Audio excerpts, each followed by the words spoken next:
آج کا ہمارا عنوان ہے قربانی کے بنیادی مسائل۔ کن لوگوں پر قربانی فرض ہے، اس کا نصاب کیا ہے اور اس کے جانور کیا ہوں گے۔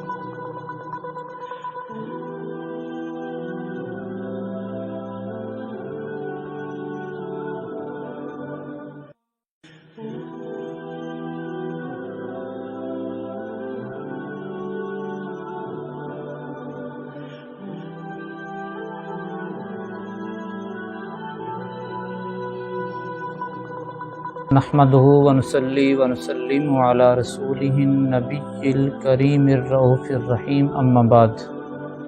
فاعوذ باللہ من الشیطان الرجیم، بسم اللہ الرحمن الرحیم۔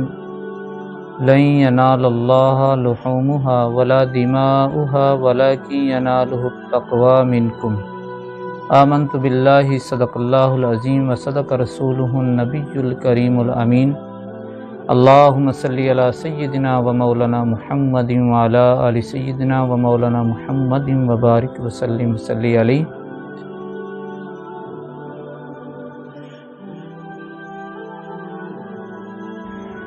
سامعین و ناظرین، السلام علیکم ورحمۃ اللہ وبرکاتہ۔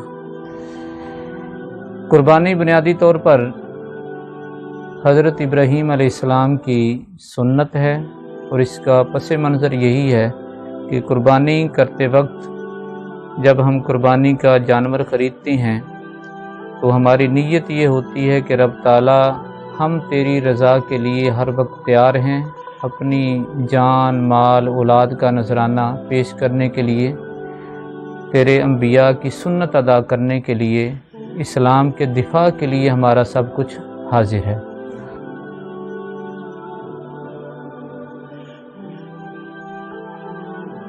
قربانی بنیادی طور پر ہر مسلمان بالغ مرد اور عورت پر فرض ہے، اور اس کا صاحب نصاب ہونا لازم ہے۔ صاحب نصاب سے مراد یہ ہے کہ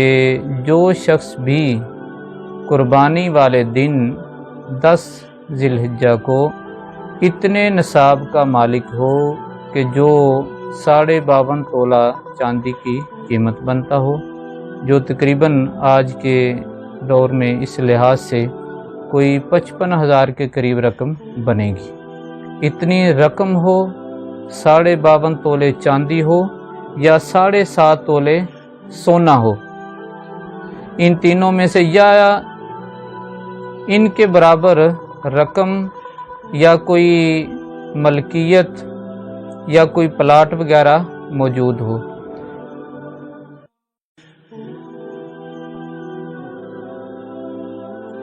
ایک فرق زکوٰۃ کے نصاب میں اور جو قربانی کا نصاب ہے، اس میں یہ فرق ہے کہ زکوٰۃ کے لیے لازم ہوتا ہے کہ پورا سال گزرے پھر زکوٰۃ لازم ہوتی ہے، لیکن قربانی کے لیے اور فطرانے کے لیے یہ شرط نہیں ہے۔ قربانی اگر عید والے دن صبح کے وقت اگر اتنی مالیت اس کے پاس موجود ہوگی جو 52.5 تولے چاندی کی قیمت بنتی ہے،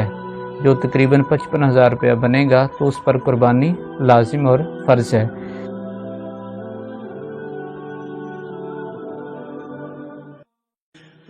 اور یہ بات بھی ذہن میں رہے کہ ایسا نہیں ہے کہ 4-5 افراد گھر میں موجود ہیں یا 7 موجود ہیں تو ایک ہی کر لے تو کافی ہو جائے گی، ایسا نہیں ہے۔ ایک تو اس میں یہ خیال رکھنا چاہیے، اگر 4-5 مل کر کرتے ہیں اور کسی ایک کی بھی نیت نہیں کرتے تو پھر کسی کی بھی قربانی نہیں ہوگی، بلکہ لازم ہے کہ جو بھی گھر میں صاحب نصاب ہے وہ ہر کوئی اپنی علیحدہ قربانی کرے گا۔ تو ایک تو یہ بات ذہن میں رکھنا لازم ہے کہ جتنے لوگ گھر میں کمانے والے ہیں، جن کے پاس اتنی رقم موجود ہوتی ہے عمومی طور پر، ان تمام پر علیحدہ قربانی یہ فرض ہے۔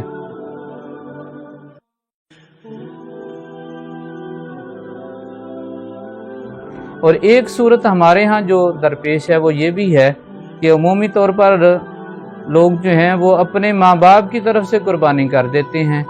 جبکہ لازم یہ ہے کہ پہلی قربانی وہ اپنی طرف سے کرے گا، پھر اس کے پاس اضافی رقم ہے تو والدین کی طرف سے بھی کرے،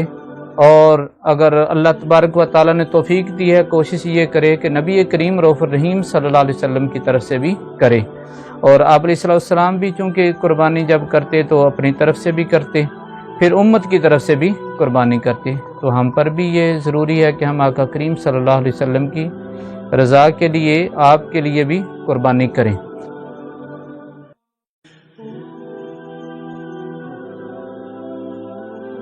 قربانی کے جانوروں کے لیے یہ ضروری ہے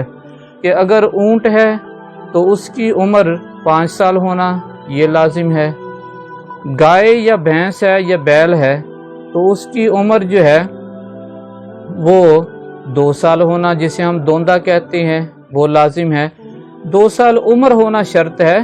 اگرچہ اس کے دانت نہ بھی ٹوٹے ہوئے ہوں، لیکن اس کی گواہی کوئی ایسا بندہ دے جس پر اعتماد کیا جا سکتا ہو کہ اس کی عمر 2 سال ہے۔ پھر اس کے بعد بھیڑ یا بکری ہے یا دمبا ہے، اس کی عمر 1 سال ہونا شرط ہے، لازم ہے۔ ہاں البتہ اگر بھیڑ ہے یا دمبا ہے تو اگر وہ فربا ہے، جاندار ہے، اور دیکھنے میں اتنا لگتا ہے کہ یہ 1 سال کا ہوگا، تو پھر اگر کچھ دن کم بھی ہو اس کی عمر، اس کی قربانی لگ جائے گی۔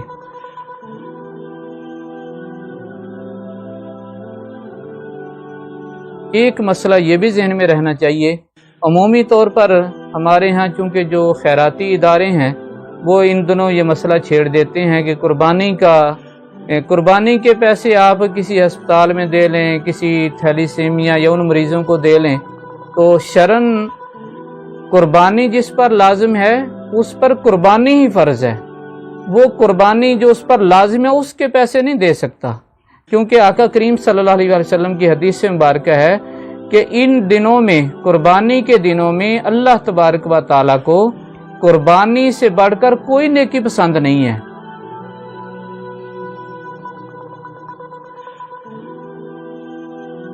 اور آپ علیہ السلام نے فرمایا جب قربانی کا جانور ذبح کیا جاتا ہے اس کے پاس موجود رہو، کوشش کرو خود ذبح کرو، اور آپ علیہ السلام نے فرمایا قربانی کے جانور پر جیسے ہی چھری چلتی ہے اس کا خون کا پہلا قطرہ نکلتا ہے تو اللہ تبارک و تعالیٰ قربانی کرنے والے کے سارے گناہ معاف فرما دیتا ہے۔ وما علیہ الا البلاغ المبین۔